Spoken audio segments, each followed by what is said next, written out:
Hello. We are back. We're back. We're live. What's I think we are live, ladies and gentlemen. What is up? How's everyone doing? Going over the Dolphins training camp practice today. First, practice since their last preseason game, and we're gonna do some preseason observations, talk about things that I noticed, whether just player specifics or just like how they did rotations, and I think how the team views these players, just little things like that. I think the first big piece of news that happened today was Jalen Phillips came off the PUP today, which is nice. Great. I mean, honestly, like super happy for him. Honestly, great to have him back. And he's worked hard. It's just short of 9 months since his Achilles injury, and he's already practicing and definitely on pace to start the season, which is big because there's a couple other injuries, as we'll talk about. Grayson Murphy, Cam Brown, two edges that are unfortunately going to be on the injury list, so we will not be seeing them this season, which sucks because I mean, you guys know I'm a big Grayson Murphy fan. Been pretty high on Grayson Murphy for a while, but I guess the positive is he will be sticking around. But here we go. Boom. Oh, I accidentally closed that. There we go. Okay. Yeah. So Jalen Phillips off the PUP. Going over some of Wingfield's notes on the day. Coach doesn't expect Odell to come off the PUP this week. Tanner Connor, who also got injured during the preseason game. The Dolphins had a lot of injuries. Well, we got some updates today on the injuries. Connor will miss some practice time this week, but it doesn't seem like it's super major. He wasn't put on any list. So hopefully the Connor one isn't too long. What's up, Scotty? How you doing? Ezu Konma also returned to practice today. That's good for him. That's like he really has to step up to make this roster at this point. Coach also talked about Patrick Morris and how he's worked, how he's evolved his game, basically especially when it talked about like being in transition instead of rounding off breaks, taking things with better angles, and then obviously seeing him in live action, he did kind of what he expected. Yeah, got some good news and some bad news with like Phillips, and then a lot of the guys returned like Waddle, Barrios, Ezukanma, but then Grayson Murphy and Cam Brown are unfortunately going to be out for season. I think the positive with that is, I guess, you might have had to cut. Those were probably two guys who were going to ended up getting cut. So now they get to stick around and be around next year if you want them to, which I imagine it will. That's basically happened. Like last year happened with Vandenberg, right? Vandenberg was a UDFA last year. Was put on injury list, didn't play the whole year, and then he returned the following camp. So I imagine the same thing will be with like Grayson Murphy. Obviously, they spent a lot of time talking about Jalen Phillips. Always nice to hear positives about that. Saran Neal was back at practice. Jordan Poyer was also back. Apparently had a cast on his hand, but he was back. So that's all positive signs. Lots of good overall. Let's see. Yeah, the Dolphins also signed two guys today with the injuries. They signed Wyatt Ray and David, not sure how to say his last name, but two linebackers. I think both edge type players. I think the David guy might be a little more of an off ball. But I saw Wyatt Ray played in the UFL. I saw a couple clips of him. Definitely some intriguing traits, but I don't really have strong opinions overall because there's not a lot of film out there. Our IR is a stash house right now. Yeah, 100%. Like those were all be guys. Yeah, Keon Smith too. All be guys that, because those were all players who actually had a chance of not making the squad. So I guess it's not the worst thing in the world. It sucks for them though. Jalen Waddle also dressed today. He practiced a little bit, not a ton, but he practiced. Jordan Brooks and Chop Robinson also practiced. So a lot of guys who weren't practicing are back. So it seems like those were like pretty minor, which is big. Yeah, we'll go over a little bit. I have some thoughts after I go through the practice. I'm going to go through things I saw in the preseason game that I think will like give me an idea of like the 53, and then going into next week will be big to see like with rotations and stuff, because certain positions, it was very, very interesting. And yeah, I think this will be the toughest 53-man cut in a while. The practice squad, hopefully a lot of them don't get claimed, because the practice squad is going to be pretty like filled with players who should be on NFL rosters, unless a lot of them get claimed. Yeah, the Keon Smith injury sucks because he tore his ACL. I think the Grayson Murphy injury, like he came back and played, and it had to be like, decently serious enough to where he's going to be out for season, but I don't think it was like actually season-ending injury. Right, you owe Patrick Paul an apology. It's too early for that.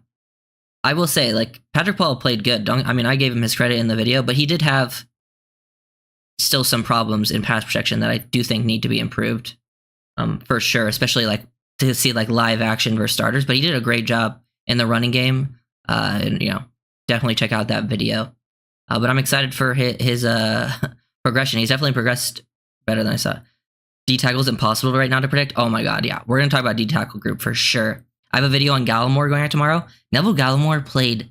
He might have had the best game out of anyone on the Dolphins roster. Like, and he was going against a lot of backups. So like, take that with a grain of salt. But he was disruptive. He was the best pass rusher out there out of the D tackle group. But they all played well. Peely played well. Isaiah Mack played well. Deshaun Hand didn't play that much, and he was one of the starters. So that tells you he's probably higher up on the depth chart than some of those guys. Who else did I not mention in the DB room? In the D-line room, because there was Jonathan Harris had a solid game too. Like, Leonard Payne made plays. The UDFA, like, they all made plays. It was definitely intriguing. I think this was a big offensive day of practice because everything I saw was just Tua kind of killing it, and it seemed like Tua was the only QB that took snaps. I wonder if that was like a message sent being like, hey, QBs, you got to step up in those preseason games because you looked really bad. Because those were probably two of the biggest downsides. I think a lot of players got their stock up in the preseason game, and not too many down. A couple went down, but specifically the quarterbacks. Tua's first pass of the day is 15-yard shot to Tyreek. Lots of fun backfield action in the opening period. As the next throw is a throw to Tyreek all on the fly. He gets tagged off at the 5, but I think he cuts back and scores in a game. Love hearing all those. Really good period for the offense. Good mix of run and pass, positive outcomes. Looks more like a game day script than early camp practices. I think that note is key from Travis because you got to understand when it comes to, these practices, they're not calling play after play just like it's a game, and that's like a big thing for why I think some of the defenses have won some of these practices. Like, they're practicing, the offense is trying to practice stuff they're not as good at, but it seemed like today they went with like an actual game day script of how they actually would call plays, and they were very effective. We know when the offense is on, they're going to be. To me, when the offense is on, like if every offense in the league was on, I think the Dolphins have, the number one. Let me see what you guys are saying. Isaiah Mack was great in the game, but my MVP was Patrick Morris. Yeah, I also agree. I think if you guys saw my McMorris video, I also believe McMorris was probably the MVP and probably the guy who raised his stock the most in the game.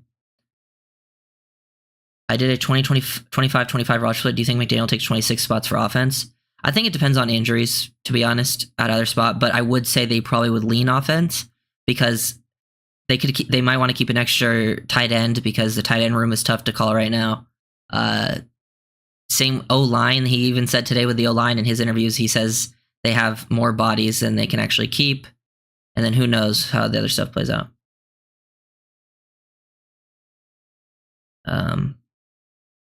We'll talk about the safety stuff too, because I have some thoughts on the safeties and also some other players. Hey man, just came across your page this week and it's amazing you're filming us. Hey, appreciate that, Miami Mike. Thank you. What else do you guys say? Okay, well, let me continue reading. Okay. Calais Campbell, wicked swim on Jones for stuff. Then Quinn Bell gets off his block off the edge and teams up with David Long for a stop. I'm hoping in next week preseason game we obviously get to see Chop, Kamara. I think with some of the edge injuries, we'll probably get to see Chop and Kamara, plus it's preseason week 2. And then I want to see more of Quinn Bell, because he only played a few series in this first one, and he had some good plays, but I do want to see more of him as like a pure pass rusher before I make a video on Bell. I need just more clips, because that Quinn Bell video will be coming once I get more clips on him, because there's just not enough film yet. But he's had a really good camp, and he made a couple splash plays where I saw the potential there in that game. Wright takes a carry around the edge, and I think he won it with speed. Gosh, that way, that column is the way you've seen him with inside runs with conviction. Talk about conflict for linebackers. Jalen Wright continues. The running back room is good, man. It's so good. Because even McDaniel said today that this is the best camp he's ever seen from Jeff Wilson. And I do want to highlight Chris Brooks. Chris Brooks looked good again in that preseason game. When he got carries, he made the most of it. He ran hard, and he was absolutely bullying defenders. Hopefully, you can get Brooks on the practice squad, because I do think that's where they're trying to get him, is on the practice squad. But if scouts are watching Dolphins tape, which they do try to, other scouts, NFL scouts are watching tape of teams around the NFL to find depth players. If teams need running backs, they should, someone that is running back, hungry and like don't have anyone, they should try to sign Chris Brooks. Speaking of Chris Brooks had a good touchdown run behind Jack Driscoll. Miami's backfield depth showing out in this period. Jack Driscoll, talked about him a ton in my recent video if you want to hear that. Tua had a beautiful throw and catch to the back corner of the end zone for a 10-yard touchdown to Johnny Smith. This is practice. So, it's always, take everything with that grain of salt, like I'm saying, preseason. But it's nice to hear the offense is came out and fired on all cylinders, because I feel like we haven't heard that about the offense in a little while, and we kind of needed that after that preseason game. Malik will be running post all season. He will be on that field starting. I think Malik will see playing time for sure. I don't know if it'll be right away, but yeah. How about an Isaiah Mack breakdown? Yeah, I'm going to plan to do that. I think tomorrow I have Tanner Connor and Neville Gallimore planned. I already recorded those videos. And then, yeah, after that, it'll probably be I have Storm Duck planned to do, Isaiah Mack, probably even some other the defensive linemen if there's enough clips. We'll see who else. But yeah, some of those guys I definitely, maybe Curtis Bolton, because Curtis Bolton played better than I expected to. Yeah, Easy E returned to practice. We'll see. He needs to have a big preseason to make this roster. I think we keep 5 off outside linebacker. Yeah, I want to talk about that, Scotty. With the injuries, I do think the outside linebacker room is pretty set in stone. You have Chubb on the PUP, and then you have Phillips, Ogba, Chop, Kamara, and Bell are your 5.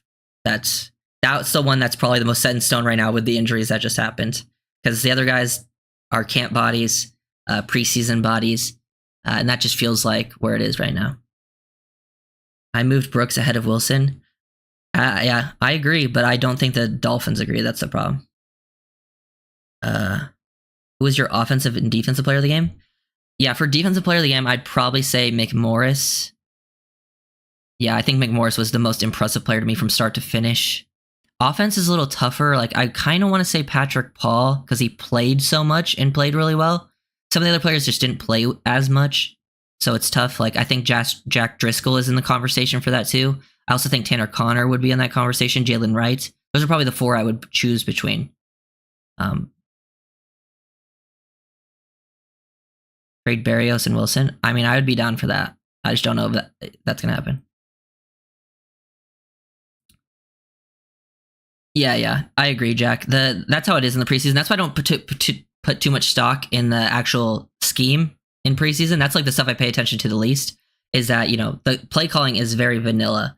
The only thing I really took from scheme-wise was defense, and that was how aggressive the defensive backs and second-level guys were with their run fits.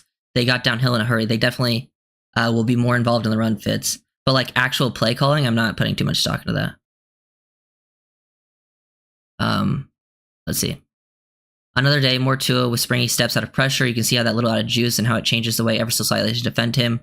After the run, Tua had Tyreek for a touchdown. Love hearing about Tua looking more athletic. That's probably the biggest positive, I think, added positive going to the Dolphins offense this season for Tua, is that lost weight should give him a little more juice and get him, he's never going to be a big time runner, but just a little more maneuverability within the pocket I think would be huge for him, because he does have solid pocket awareness. But I do think at times when the offensive line was really hurt, he felt the pressure and didn't play as well as he could have.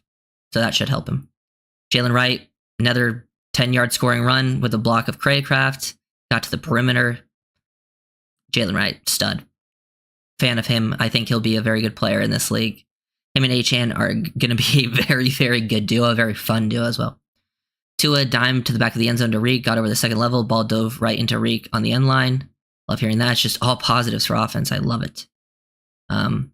Here's a positive for McMorris. McMorris, good job flashing into the back corner throw from Tua to Berrios. Ball was just out of reach. This tracks what McDaniel said about McMorris before practice. Hearing that, McMorris needs this. After the great preseason game, he needs to have some flashy practices, because the coaches are taking both into account when it comes to the making this stuff. We hadn't heard much about him before this, so hopefully he can build upon it. I do think he will always be more of a game player just based on his skill set.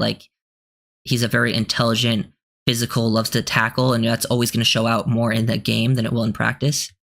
So hopefully, I'm definitely rooting for him now. Definitely excited. The safety room's tough too, and we'll talk about that after I'm done with these practice notes.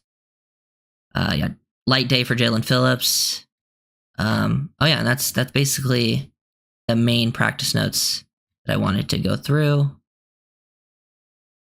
Let's see. In my opinion, I'm taking Brooks over Wilson. Wilson didn't impress me at all Friday. Yeah. I am also on team Chris Brooks. I'm a big fan of Chris Brooks. I think he's going to show out on the preseason. He was running hard, man. Jeff Wilson made some decent plays. Like, obviously, he bounced back after that drop to score that touchdown. But apparently, McDaniel in his interview today said this is the best he's ever seen Jeff Wilson look. Wilson's got a lot of praise during training camp. And I just think they probably more reliable trust him. But you never know. If one of the running back gets injured, any of them, then the other, then all the people we're talking about will make the team. And then potentially, get moved around depending on how things play out. How would you rate the O-line the first preseason game? I would say pretty average. Like, I think a lot of the guys played above my expectations. So that's a good sign. But it wasn't like they were lights out. Everyone had their mistakes. But for the most part, it was solid enough, I think better than expected is a good thing. We'll see how they build upon that. I focus more on technique for the offense. Yep, that's kind of where I go a lot, especially in preseason. Meyer was more physical than I thought he'd be. Yeah, Meyer had some nice plays. Matthew Jones had some nice plays, but they need to show a lot more, for sure. For me, Driscoll at center, straight up pass blocking did well. Run blocking was completely much for him at right guard. Well, he did some good things, I think, run blocking at right guard.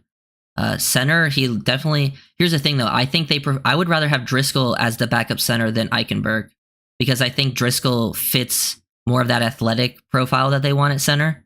But yeah, I do think Driscoll and Eichenberg are more right guards, but I would rather have Driscoll as the backup center than Eichenberg, just due to the athleticism.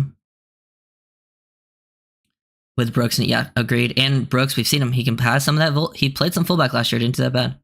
Can you see Wright? Oh, yeah. Right, Jalen Wright and Achane will both be on the field for sure. Interestingly enough, the Dolphins ran a lot of 12 personnel in this last week game. Now, that might just be because I think they might run more 12 just in general this year because they have more tight ends. But I also think that's just kind of what the roster was looking like with all the starters sitting. And I think they just wanted to try some new things. I think there's still going to be a heavy 21 personnel team. But it was interesting to see like a majority of the snaps were played out of 12 personnel, which is very unlike the Dolphins. It was a lot of Connor and Rucci, Connor and Fortson and Rucci to mix and match. Yeah, gone next season. Thoughts on Marcus May? Yeah, let's talk about the safety group. I'll start with the safety group first because I have some observations from the game. And just honestly, the DBs in general, I want to give a shout out to the DBs in the preseason game. All of them played pretty well. Like even the UDFAs, the ones that were playing late in the game, I thought like every UDFA and pretty much every DB who played, like Saran Neal, Ethan Bonner. Then there's guys like Isaiah Johnson, Jason Maitre, Storm Duck, Patrick McMorris, Mark Perry made some plays. Like all of them played really solid football. Now the starters for that game were Elijah Campbell and Marcus May. Now this is something to notice for next week. Look at the rotation of the safety group because unless there was an injury, I don't know if Elijah Campbell had like some injury, but Elijah Campbell actually came out of the lineup first before Marcus May. Now that doesn't mean necessarily he's ahead of him, but that does kind of hint in that direction. That's why I'm going to keep an eye on that next week, that maybe Elijah Campbell is ahead of Marcus May right now. We've heard very good things about Elijah Campbell this training camp. So that one's interesting to me because Marcus May was playing later into the game. Maybe they just thought he needs more reps in the system. But Campbell played like a couple series and he just looks... I think Campbell is actually a solid player. I would not cut Elijah Campbell. I know some people are thinking McMorris over Campbell. I'd rather keep all of them, but I mean, whoever you think you could keep on the practice squad is probably who they try to cut. But I thought Campbell looked really solid in his limited snaps. It's just sometimes when you're playing safety, you don't always get involved. Just nature of the position. But yeah. I think Campbell makes the 53. I think he does. I think he'd make it over. Like, that's my gut was telling me that Elijah Campbell, they pulled him out of the game before Marcus May. I think they really like Elijah Campbell. But we'll see. I think that's the first sign. It's got to go build into the second preseason game. Because last year, Elijah Higgins was ahead of Julian Hill in the first preseason game. But then going into the second preseason game, Julian Hill was getting more snaps early on than Elijah Higgins. So, and that's when Julian Hill took over. So you got to see it into both games. But it will be tough.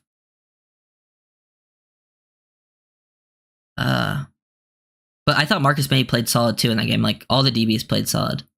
The safety battle has become, with Patrick McMorris stepping up like that, the safety thing has become interesting because you usually keep 4. I guess they could keep 5, but with Needham is tough too because like it feels like Needham got a love from McDaniel today. Like Needham mentioned or McDaniel mentioned Needham today before even Marcus May, like going through the nickels, and Needham has nickel and safety versatility. So does he make that team towards the end too? The DB room is very, very intriguing because for me, Kendall Fuller's obviously making it, Jordan Poyer's obviously making it, Holland making it, Ramsey, Kohu, Saran Neal, Ethan Bonner. I think those guys all make it, and then you're going to have 2 more safeties, potentially, and they're about Cam Smith's going to make it. Yeah.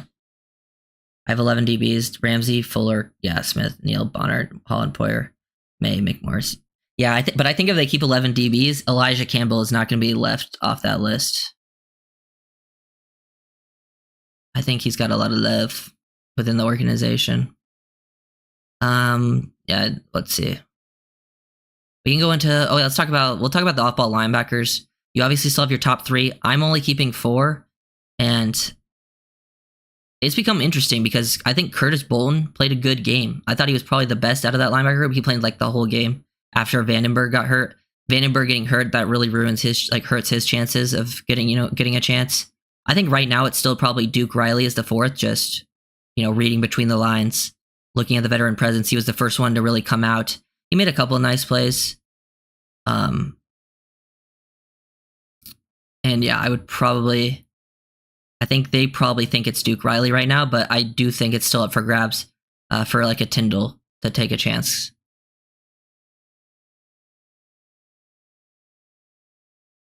But I actually don't even know if I really have a preference at this point. I'd probably just keep Tyndall because of upside, but yeah.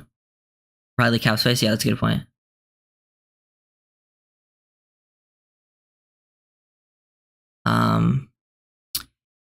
Let's see, what else do we got? Yeah, the edge room I think is pretty set in stone. The DB room would be interesting. Who do I remove from your DB list? I'd probably, let me see. I mean, obviously it would have to be, it's either between, the only choices would be between Needham, May, or McMorris. I'm really on keeping the McMorris train now because of the play. I guess the only way I would get rid of McMorris is if he's the one you think you get on the practice squad. But I'd probably get rid of either May or Needham for Campbell. I don't know. I just watch Campbell move, and like Campbell's movement skills, like every time I watch Campbell play, like I feel like he just looks like a football player to me. Like the way he moves, the way he understands the game, and he's a good special teams player. I think that helps him out in that safety room. In the safety room, he is the special teams guy. So.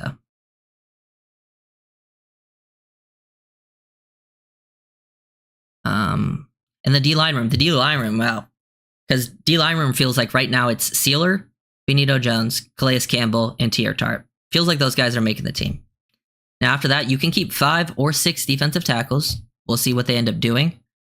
But in this game, so I think the reason Deshaun Hand has a chance is because he was one of the starters in the preseason game, and then he was one of the first people to come out. That's usually a good sign that the coaching staff trusts you. He also was here last year. People are familiar with him, and I think he's an NFL level player. Like he belongs in some locker room, right?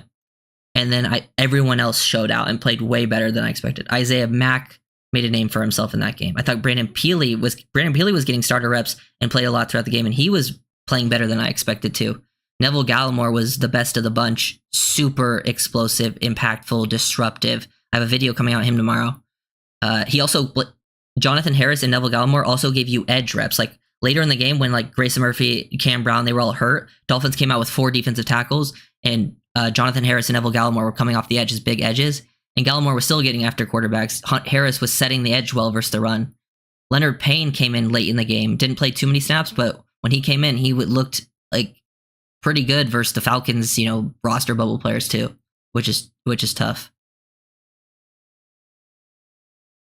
I think we keep 5 D tackles in order to keep the 5th edge. Well, yeah, I was thinking we just keep 10 total in like the edge D tackle room. So yeah, probably 5, but we'll see how it plays out. I've done them. I usually keep, I would say you keep at least 10 DBs and 4 off-ball linebackers, 5 edge, 5 D tackles, which gives you 24 right there. So then you can keep an extra body somewhere else if you wanted to.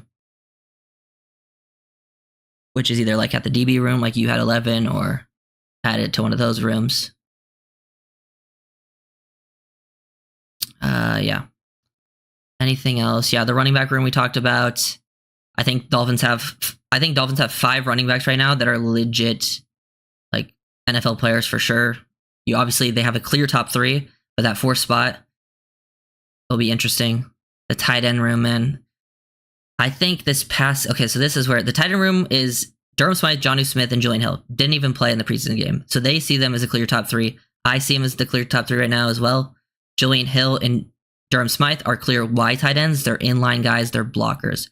Jonnu Smith is an F tight end, move around, get involved in the receiving game. Now, Jody Fortson is an F tight end, but he's also a guy that can play X in this system. But I don't think Fortson did himself too many favors on Friday during the preseason game. I don't think he played bad necessarily, but I don't think he showed enough. I think Connor kind of passed him up, but then Connor also got injured in that game, which is unfortunate. It doesn't seem like it's going to be too long, so that's probably good for him. But Connor was very explosive, made a lot of big plays, and just looked like if they want a second F tight end, it was more, and Connor can also give you fullback snaps, they'd probably go Connor direction. And then Hayden Rucci, I also made a video on Hayden Rucci if you guys didn't see. Hayden Rucci put on a blocking clinic out there. I don't think Hayden Rucci makes the roster, but I want to mention him because I think he has a very decent chance of making the practice squad, that they try to develop him as a potential tight end / fullback blocking type down the line. And he should pretty much make the practice squad unless he would get claimed. But it does seem like right now, it might just be where they just keep Durham Smythe, Jonnu Smith, Julian Hill, and no other tight end. Because some teams keep 4, a lot of teams keep 3. Dolphins have kept 3 in the past, so that's probably the 3 that make it. And I think they might try to keep 2 of those 3, the other 3, on the practice squad. Because tight end position is very intriguing this year compared to the past. It's so hard with these cuts. I do know Paul was going against Atlanta starting off. Yeah, especially early in the game. But Paul played until I think basically the 4th quarter is when he came out. So he got to face different levels of talent and did pretty solid versus all of them. I think there was 2 to 3 reps where he struggled in pass protection. Yeah, Jason, that I'm sure they will try. It's just it always takes 2, you know. I would be down to do that if it was certain players, you know. Last year they got a 6th round pick. Remember they got a 6th round pick for Dan Feeney, which turned into Malik Washington, by the way. I never expected that. So, you know, surprise things always happen. It also does feel like the O-line with the Keon Smith injury, which was unfortunate. It feels like you have your 9 O-linemen. You can keep 10, but you usually keep 9, some teams with 10. You have Armstead, you have Isaiah Wynn, you have Aaron Brewer, you have Robert Jones, you have Austin Jackson, you have Kendall Lamb, Jack Driscoll, Liam Eichenberg, and Patrick Paul. And that's your 9 right there. Now, where things could change, you can keep 10. They could try to keep someone else. Depends. Right now, it could be a few different guys. You got your names in here. I'm just reading it off. Andrew Meyer, Sean Harlow, Matthew Jones, Ryan Hayes, Lester Cotton, Jason Hines. Those are the other names in this room. Also, Isaiah Wynn is still on the PUP. If Isaiah Wynn starts the year on PUP, that gives an extra one of these bodies like Sean Harlow could make the roster. You know what I'm saying? But that just depends if Wynn starts the season on PUP. If he does start the season on PUP, that means Robert Jones will probably be your left guard. And then right guard would either be Driscoll or Eichenberg. And then Brewer, hopefully, is week to week. Hopefully, he'll be back in time. Wide receiver feels pretty clearly that it's going to be Waddle, Tyreek, Beckham. Beckham's week to week, still on PUP, though. And then it's, I think, Berrios, Craycraft, Malik. And then Ezu Konma is the other one with a chance to make the roster. So you have 6. And then Ezu Konma is the 7th one on the outside trying to get in. I think all the other receivers really didn't do that. The receiver group was, I think the quarterback room and the receiver room, the backups, outside of Malik, did not do themselves a favor in that preseason game. They all kind of went down. With the hard cuts, yeah.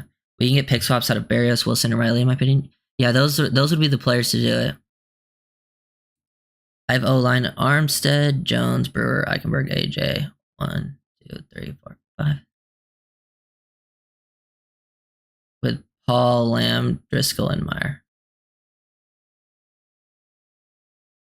Let's see. So you don't have Isaiah Wynn on the initial roster, is what you're saying, right? So you would have Meyer making it. I think Meyer has a chance. I don't think I'm going to do a film breakdown on Meyer this week, but I should have a film breakdown on Meyer at some point during the preseason, especially if I think he has a chance to make the roster, or if I think practice squad players. I'll definitely get to practice squad players too, because those guys most of them end up getting raised up or stick around for future years. And the QB room, God, it was bad. I thought Skyler was better of the two. Mike White was pretty much, I think Mike White had like one good play, like one play where I was like, okay, that was a clearly positive play. There was other plays that were like medium, but then there was a lot of negative. Skyler had one pretty good drive. After the interception, that was a good drive. But yeah. I think that's the whole groups I want to talk about. Yeah, Curtis Bolton. I might do a Curtis Bolton film breakdown at some point this week because he played pretty well, better than I hadn't really watched any of him coming into this, but we'll see if that gives himself a chance. Really unfortunate with the Grayson Murphy and Cam Brown stuff. Let's see. Yeah, I think that's it. Azukanma returned to practice today, but we didn't really get any notes about him, but he returned to practice, so we'll see how he looks. I think the preseason week 2 game will be telling, because Azukanma has always been a pretty solid preseason player, so he kind of needs that. They could acquire Daniels and Cycle. I'd be super. Yeah. Daniels would be a dream. Well, if they get Daniels, they definitely don't need Glowinski. I don't think they need to. Here's the thing with the Dolphins O-line room. If they just had one more really good interior guy, I would actually feel pretty good, because they have a lot of depth piece, like Isaiah Wynn, Robert Jones, Jack Driscoll, Liam Eichenberg. Like, that's 4 guys who can at least be depth pieces in the NFL. They just need like one more quality starter. And then like one of them could be a decent enough starter, you know what I'm saying?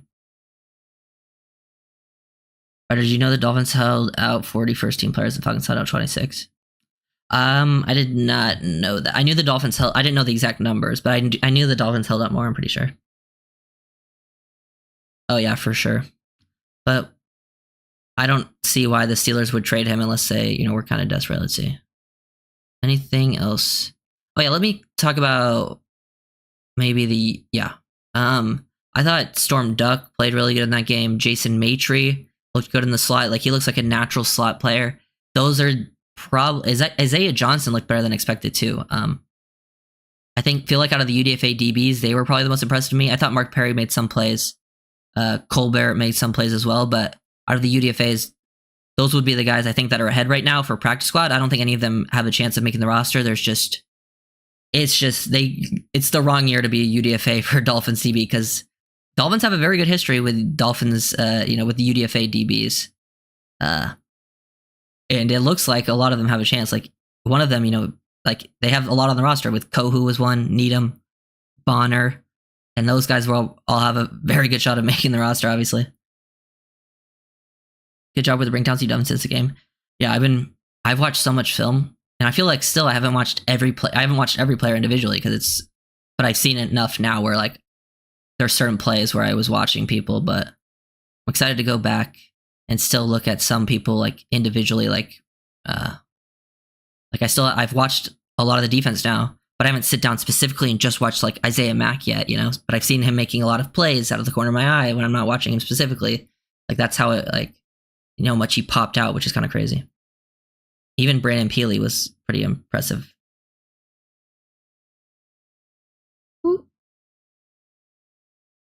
But yeah,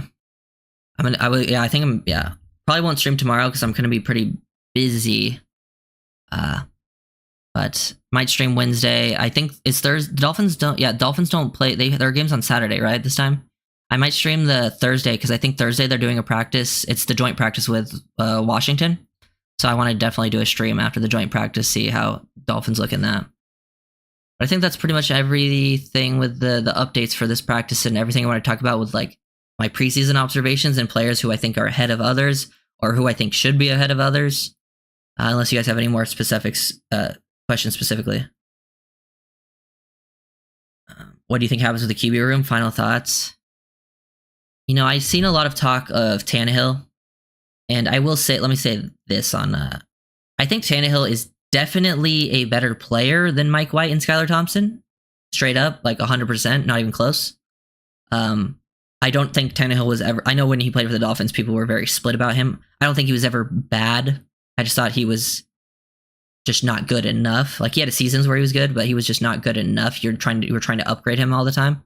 But with Tannehill, I just don't think he's the best fit for the system, which is a problem. And I don't think the Dolphins are looking for that. I think right now Skylar is ahead of Mike White personally. But it wouldn't surprise me if all three are still here. Like it's just Tua and the other quarterback on the roster, and then the other one's on the practice squad. And you can elevate them over and over and over again. So I don't think the QB room is going to look pretty much any different. Okay, yeah. Thank you guys for watching, and I will see you guys